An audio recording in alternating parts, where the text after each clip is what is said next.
Welcome back, everyone. I am continuing to work on witchery, setting things up for some of the fun stuff we'll do today, and thought you might want to see this little bit of it. So, I am spawning slimes because I need to get small slimes inside of these critter snares from witchery. If a small slime happens to step up on a block, as you can see in that case, that has one of the critter snares, they will get caught. And we just filled up all those critter snares. And we're going to use those, actually, for making... Make sure all of them... Yeah, okay. We're going to use them for making toads. I'm also going to catch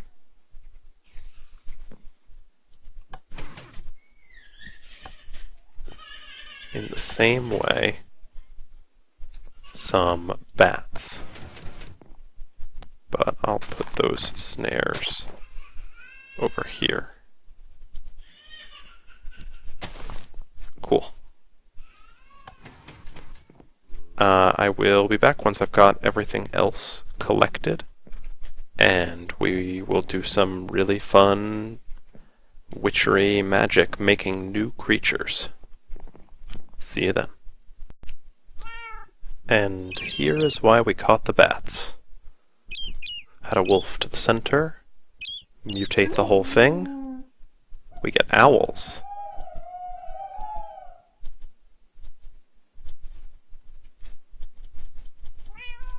Theoretically,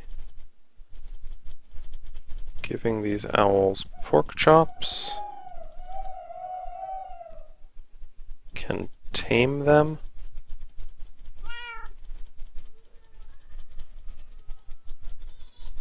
I think. But also, if I move, they theoretically should run away.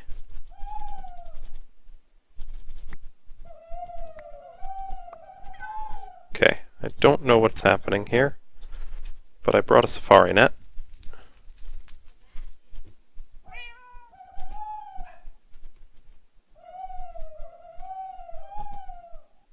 Oh, I think they're all tamed already. If that is the case, then theoretically giving them this pork will cause them to breed.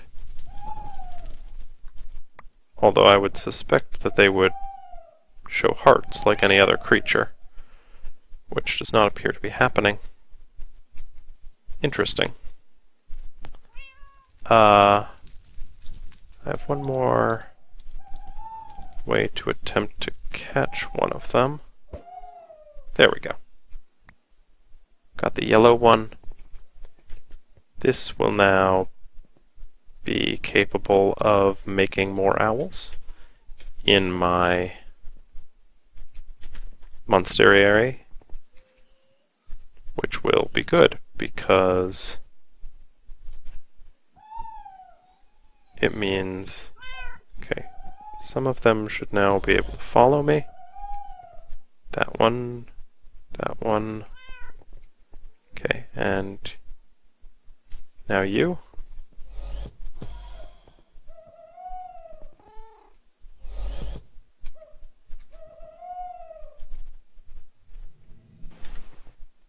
Okay. Good. All three of them can follow me now. And they act just like pets, like cats or dogs, in that they'll teleport close to me. The interesting thing is that they will then fly around. So they are slightly different. Okay. Why don't you all sit down? Because I don't want a flock of owls, like, chasing after me all the time. Come on over here. Okay. Stay still. Stay still. Okay, if their feet are slightly further apart, they will stay still. You there. Land on the ground. Land on the ground. Okay, if I walk far enough away... Oh, I guess he's probably sitting in midair. Cool. So now maybe he will follow or get dragged.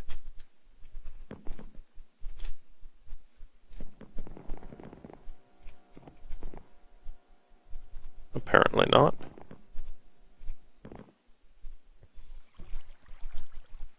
Okay, now I bet he will follow. Good. Exactly what I want. Except I want you to sit down somewhere. There. Nope. Okay. Cool. Now, theoretically, I can take some dyes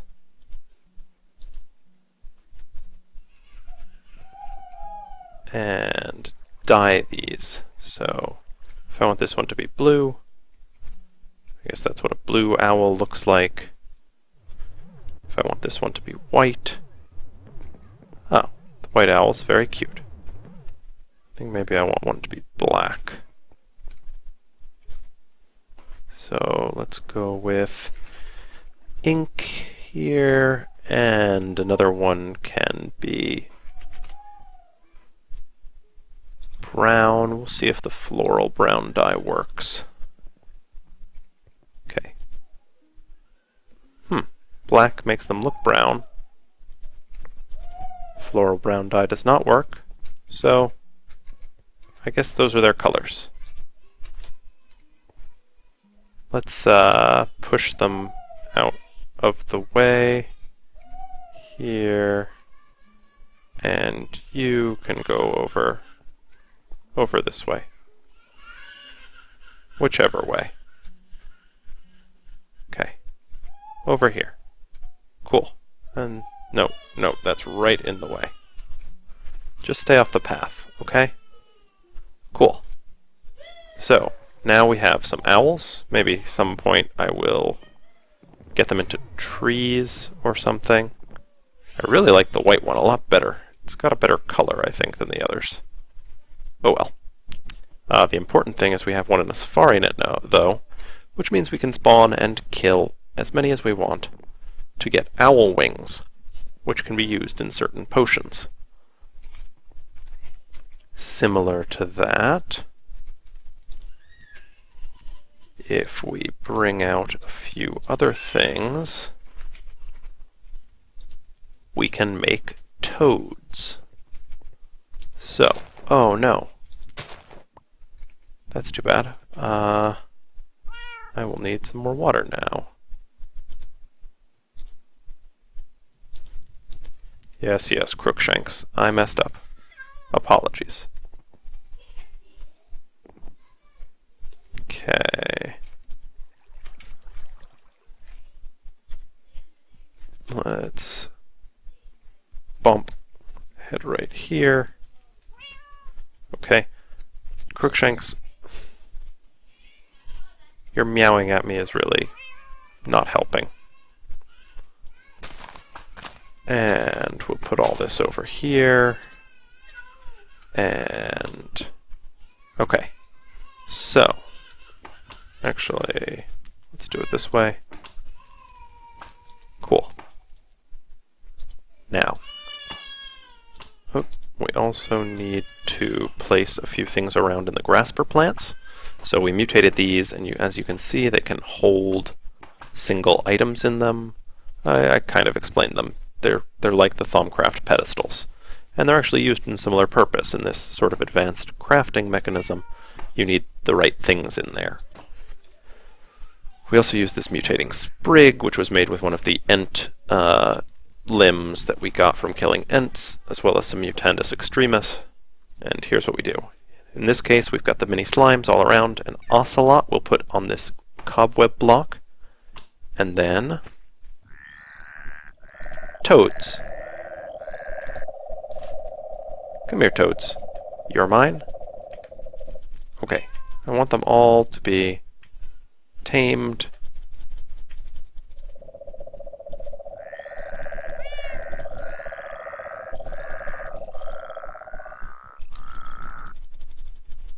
The issue with toads is that in the past I've been entirely incapable of telling whether they are sitting or following. Okay, so you two are following. Now you're sitting. You, okay, are now tamed.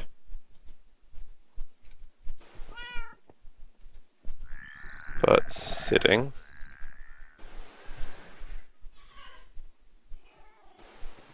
Now you're following. Excellent. And you are following now. Good. And now you are sitting. Okay. So what we can then do, like we did with the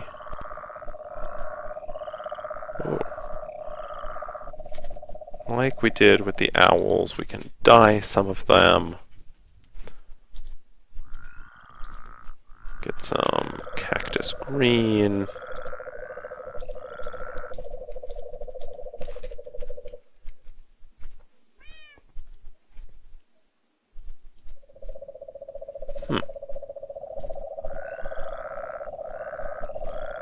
They certainly have interesting colors. And finally, take one, make it black.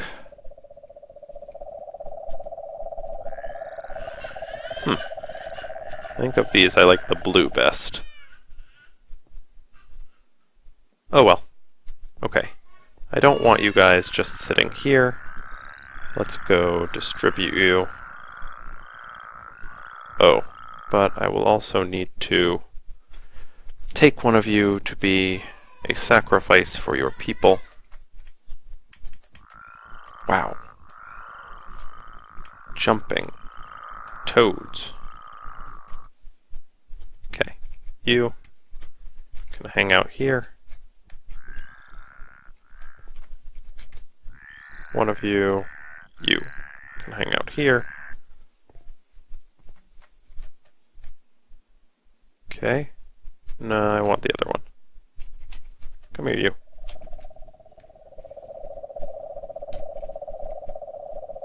Okay, hang out here. And then, finally, the last one is going to go over here. Oh, 1 second, my son is asking me a question. Okay, sorry about that. And then I forgot I wasn't recording and caught that toad, but that's all I've done. I'm recording this episode kind of during the day. Normally I do them at night. So you might be hearing some background noise. Rest assured, even if you hear a screaming baby, she is being attended to by my wife, who is graciously watching the kids for me right now.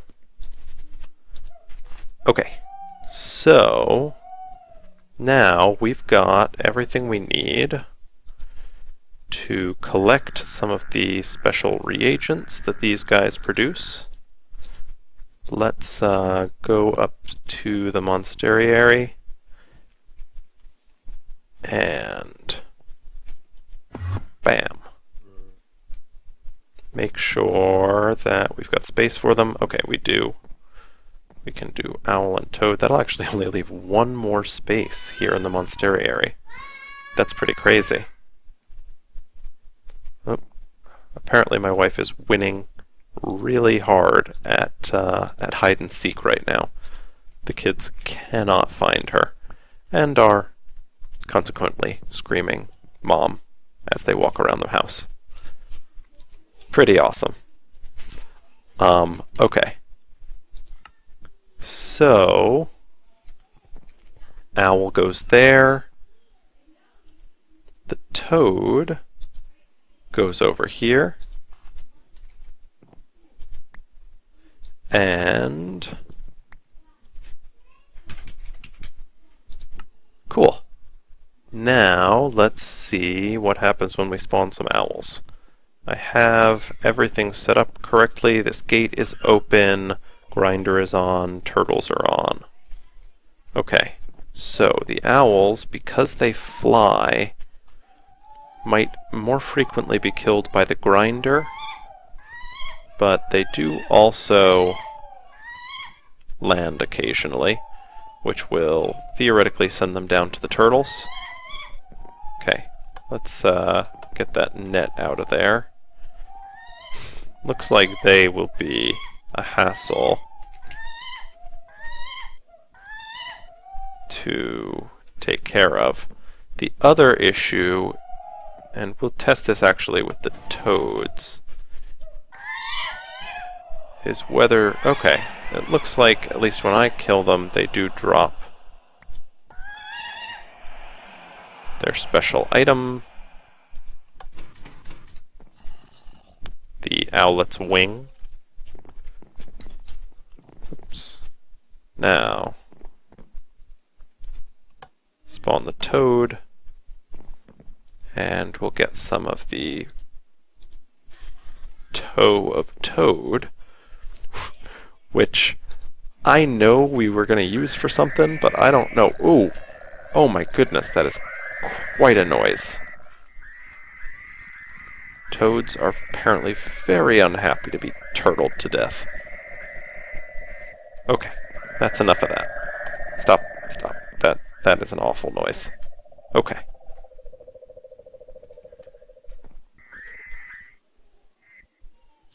Huh. Looks like at least one owl wing went over here. Double check there are no more anywhere. Okay, we're good. Now, let's just see what this is used for.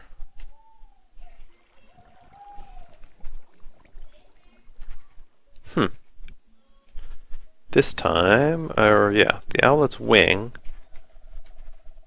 doesn't seem to have any uses in any eye.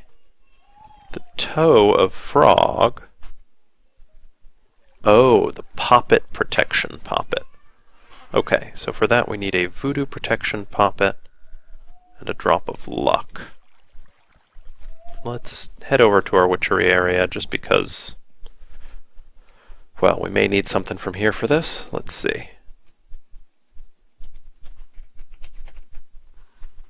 So, poppet protection poppet.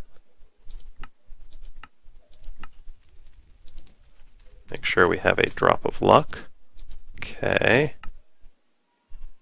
Then get a voodoo protection poppet. Standard enough. Oh, except we need a blank poppet for that. Okay. Voodoo protection poppet. Bam. And then a poppet protection poppet. Cool. And I happen to have a spare tag lock kit of myself sitting around. Bam. Now we have a poppet protection poppet. Okay, let's put it on our poppet shelf. Oh, hi. Awesome. So, now not only are we protected against voodoo, but you can't easily get rid of that poppet. The poppet protection poppet will prevent that. We're not going to be tossed around by G.I. Elijah anymore. That's what I'm saying. Now, it looks like Crookshanks took some damage and hasn't been healing from it. So what I'm going to do, just take one of these Darkcraft healing torches and, well, I'll probably hide it down here. There we go. And Crookshanks, I'd like you to actually stand, hey, nope, right on top of that spot there, so that you don't get in the way of the circle. Good. Okay. Cool. Oh, there's a little hidden Spanish moss cave there. That's kind of neat. Okay. There. Now Crookshanks won't slowly die from incidental damage. That's extra good because, you know, Crookshanks is linked to us directly. If Crookshanks should die, I think we die too. Although, actually what that would mean is we'd lose one of our death protection poppets. We're pretty OP at this point. Which is good, because we are about to go to a place where almost none of that's going to count for a little while. The next thing we need to do to advance in witchery is to go to the spirit world. So let's look. Bring up the witchery. Basically, the next step of witchery is necromancy. And necromancy requires some, where did they go? Inert spirits.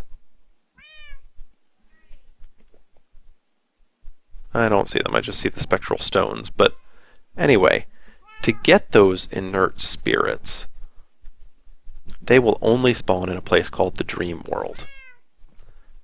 And the Dream World is a separate dimension, but unlike Mistcraft Ages or the Nether, when you go there, you basically don't get to take any of your items with you. None of our armor, none of our weapons, basically nothing. All you get to take with you are some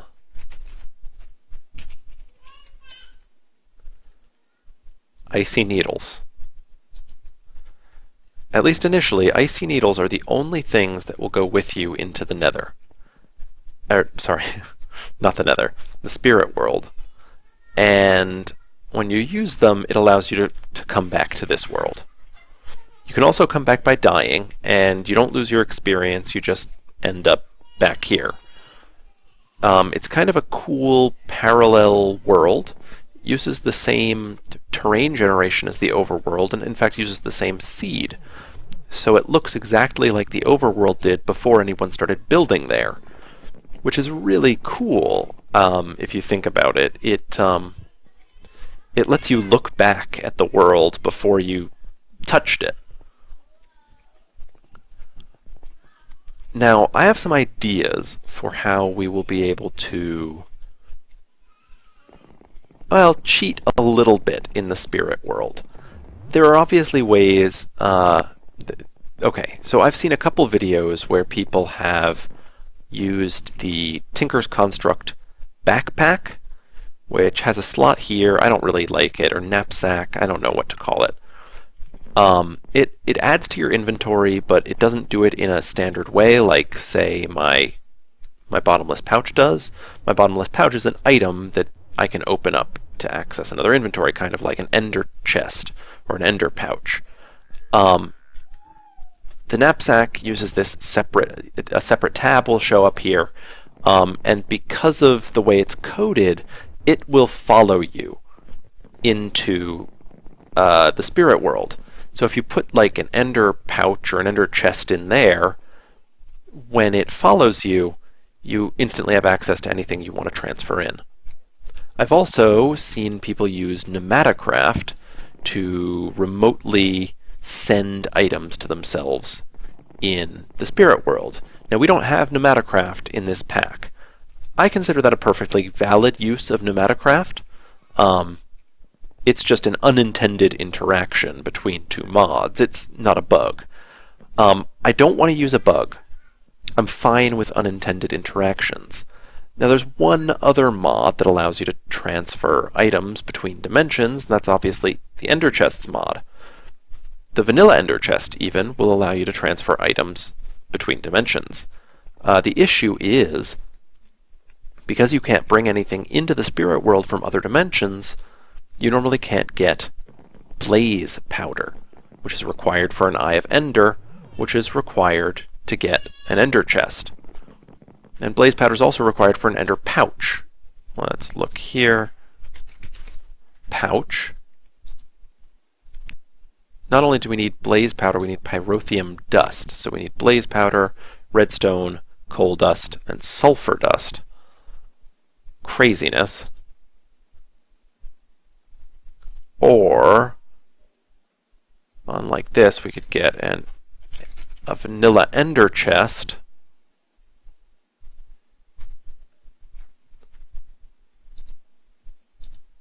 Which you make with an Eye of Ender surrounded by obsidian.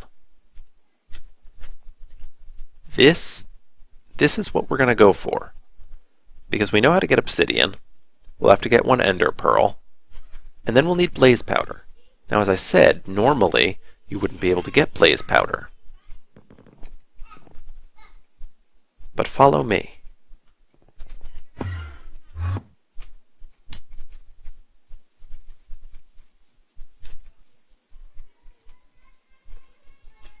It's not too far from my base. I found a desert, and one of the things added to terrain generation by Thaumcraft of all mods. Okay, apparently it's farther from my base than I thought. Here we go. One of the things added, yes, Cinder Pearl. When you break Cinder Pearl, it drops blaze powder.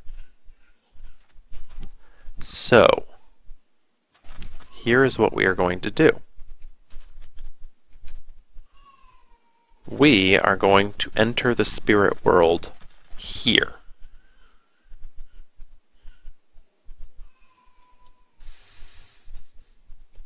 Possibly after we've set up a little bit elsewhere, in the spirit world equivalent of our base.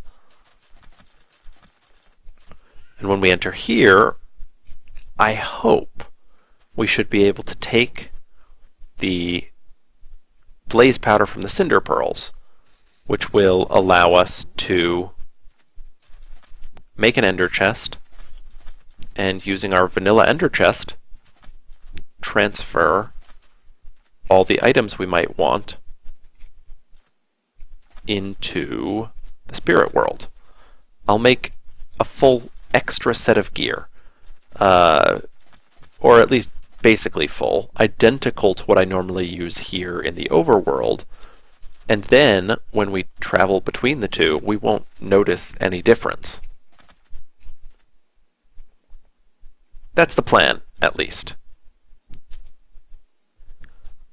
I am going to start by setting up some of that in the background. I'll need to make some brews. That is the brew of sleeping. Here we go. Which requires basically stuff we have access to already. Purified milk is simple. Brew of love. Nothing we can't already get. So I'm going to brew up a bunch of brews of sleeping. I'll probably set up a vanilla Ender Chest here in the overworld. And prepare myself to enter the spirit world. But that'll be next episode. I hope you enjoyed this one. I've been noticing that when I am just talking to you, and thinking about the things I'm going to do, I have this habit of running circles around my base, or jumping over things from treetop to treetop. I can't tell whether that would be incredibly annoying to watch, whether you would prefer I stand a little stiller when talking to you. I really don't know. It's something of a nervous habit. I think I could break myself of it with some effort if it was annoying to you guys. So if you have an opinion one way or the other, just leave a comment, let me know. I don't know. It's something I noticed, and I don't want to be bothering you with my twitchiness. I just love being so fast. We're so fast. Look at this. Speedy. We jump so high. It's fun. Yeah, but yeah, could be annoying if you're not actually the one controlling it. So, thanks for watching. I'll see you next episode.